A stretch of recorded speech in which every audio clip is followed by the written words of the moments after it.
বিশ্বজুড়ে চলছে কৃত্রিম বুদ্ধিমত্তার জয় জয়কার। বিশ্বের শীর্ষস্থানীয় প্রযুক্তি নির্মাণকারী প্রতিষ্ঠান মাইক্রোসফটের সহ-প্রতিষ্ঠাতা বিল গেটস শনিবার কাতারের দোহায় এক অনুষ্ঠানে একই সঙ্গে শোনালেন আশা ও আশঙ্কার কথা।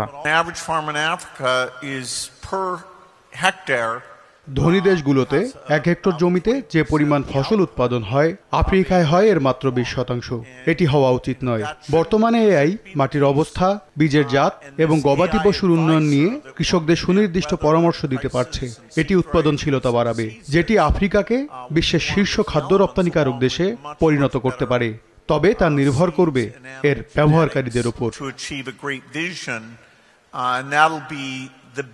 Continue to be the biggest part of the African economy for the next 20 years. AI এর প্রভাব সার্বজনীন চিপ, বিদ্যুৎ বা আধুনিক চিকিৎসার মতোই গুরুত্বপূর্ণ প্রযুক্তিগত উন্নয়ন ঘটাবে। এর শক্তি বিদ্যমান ভিত্তি মজবুত করবে।